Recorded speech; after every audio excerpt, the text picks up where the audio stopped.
Hello again. Welcome to Marketing 2700. I'm Brad Scheller, and in this video, I'm going to go over Geoffrey Moore's great work from his book, Crossing the Chasm, on how to enter the market with a new product. It's based on his research into what separates great products that achieve market success from those that fail. So have you ever seen this happen? A brand new, groundbreaking tech product gets all this amazing buzz. It has this cult following of early fans, and then poof, it just vanishes.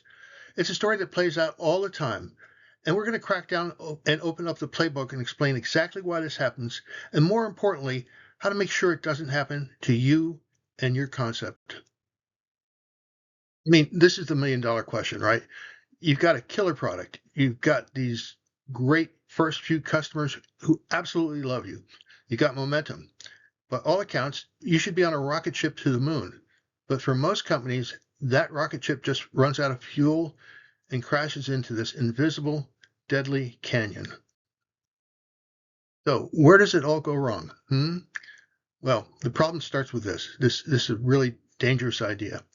We like to think that getting customers is like a snowball rolling downhill, right?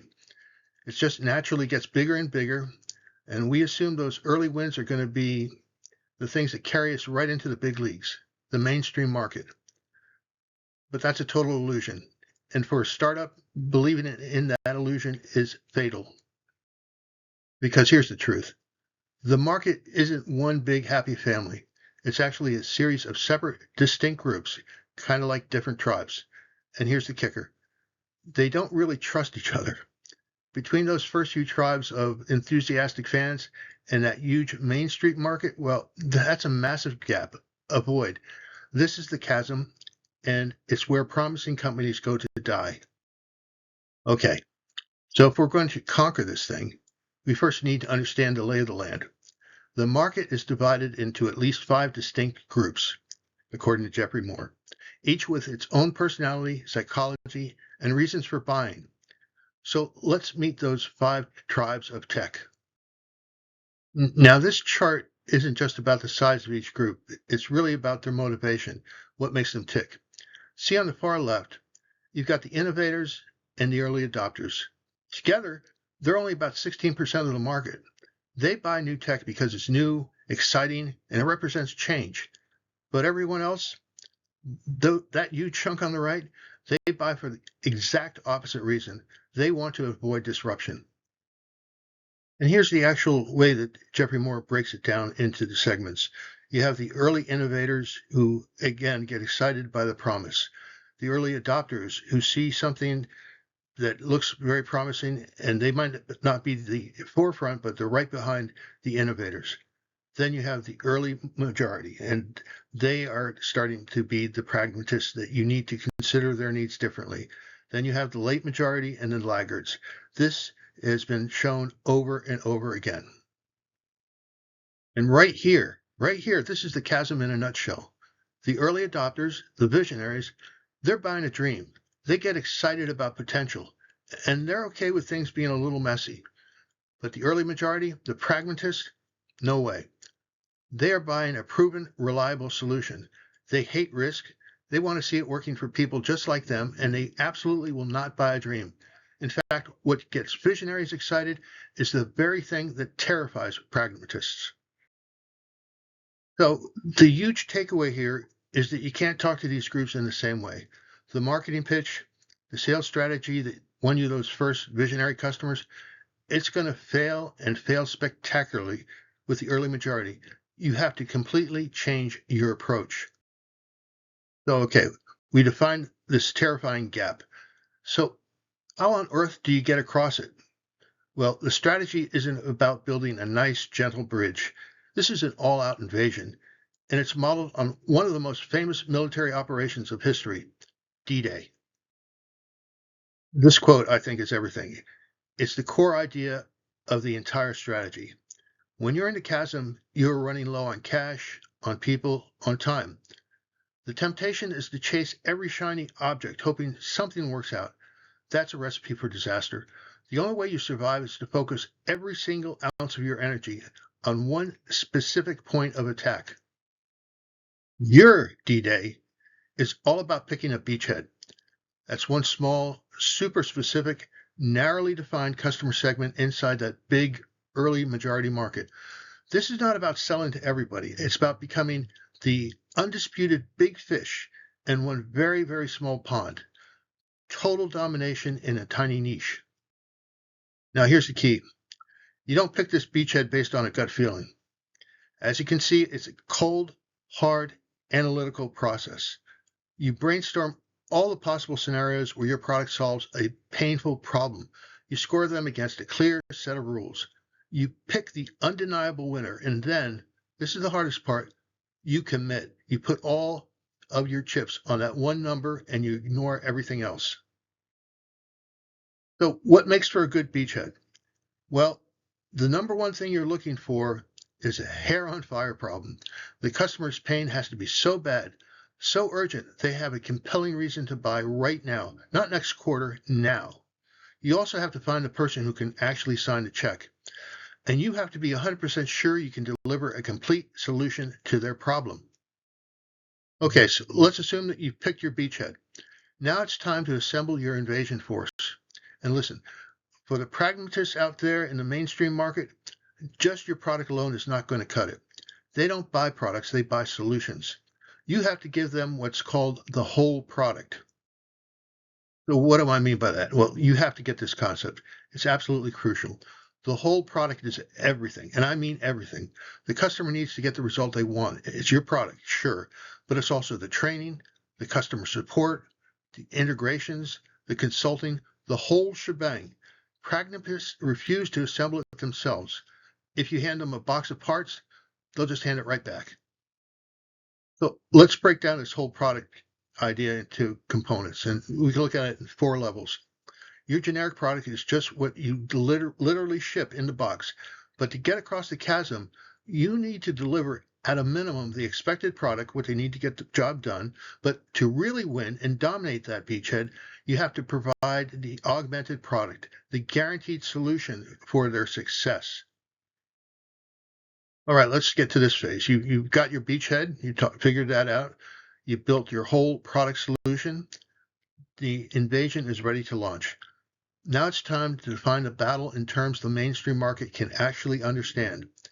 And that comes down to your positioning, your pricing, and how you sell to them. Get a pragmatist's attention. You can't just talk about your cool new technology. You have to frame your product in their world. And this simple fill-in-the-blank formula is an incredibly powerful tool for doing that. It helps you identify their current crappy solution, state exactly how you solve their problem better, and give them one key reason to believe you. It makes your scary new thing feel safe and understandable.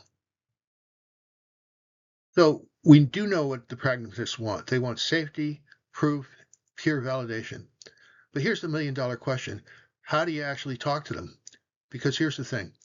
The pitch that worked on your visionary customers, it's going to backfire with pragmatists. Visionaries get excited about your potential. Pragmatists get nervous about it. They don't want to hear about revolution. They want to hear about reliability.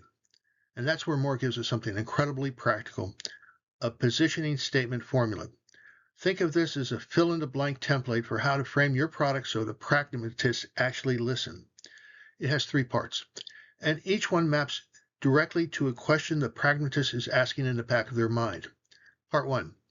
Identify the target and the pain.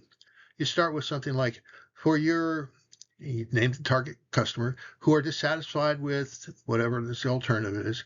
This does 2 things at once. It tells the pragmatist who this is for, and they need to see themselves in that description. And it names the crappy thing that they're already dealing with. You've won. You see their existing frustration. You're saying, we see you, we know this is broken. Part 2, categorize the solution. Our product is product category that provides what's the key benefit. Now, this is where a whole lot of startups mess up. They want to invent a category. They want to say, we're the world beater, blah, blah, blah, blah. That's not the way to go. Pragmatists don't buy things they can't categorize. By putting yourself in a known product category, you make innovation feel safe instead of a scary thing. You are basically fitting into their existing mental model and sliding forward with that. Part 3, contrast to establish trust. Unlike whatever the alternative is, We have assembled whatever the whole product differentiator is. This is where you name a specific competitor, ideally a technology-forward company that the pragmatists are heard of, and explain how you're different. Not better in some abstract way, different in a way that matters to their specific needs, their specific problem. This establishes credibility through contrast.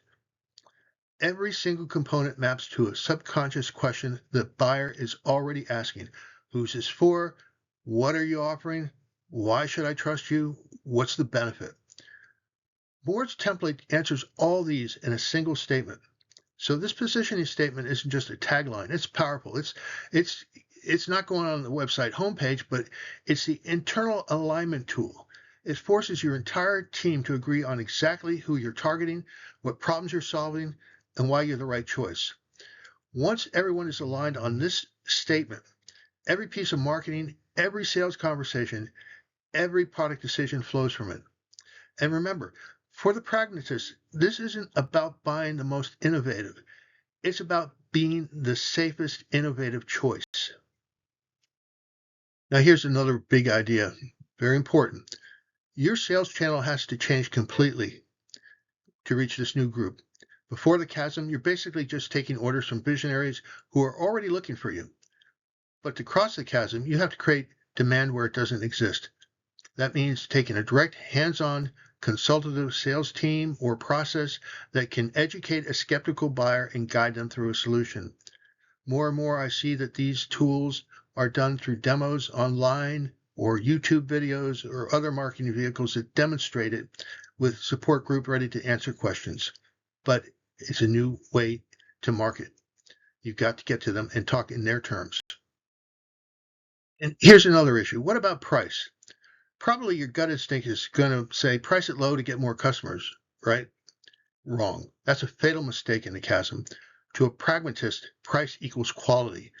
A low price just signals that your product is cheap, risky, and incomplete. You have to price your product like you've already become the market leader in your niche. A premium price signals quality and commitment. So let's say you do it. You storm the beachhead, you make it across the chasm. That's a huge victory, but it's not the end of the journey. That was D-Day. You established a foothold. But now it's time to win the war. This is where the magic really starts to happen. Think of your beachhead market as the head pin in a bowling alley. Once you completely dominate it, you have an incredible set of testimonials and references from happy, pragmatic customers. You then use that credibility to attack the very next most similar market segment. This first pin gives you momentum to knock down the next one, and the next one, and the next one, to create a chain reaction of growth. When you boil it all down, crossing the chasm isn't just a marketing project. It's a company-defined strategic mission. It takes ruthless focus. It takes incredible discipline to say no to those tempting deals that are just outside your beachhead. And it requires total alignment from the top down with every single person in the company focused on that one single goal.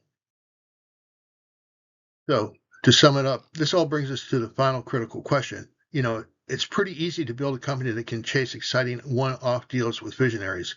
It's a lot of fun. But it's infinitely harder to build a company with the discipline, the focus, the strategic patience it takes to cross the real chasm and win that massive mainstream market. The real question is, which company are you building?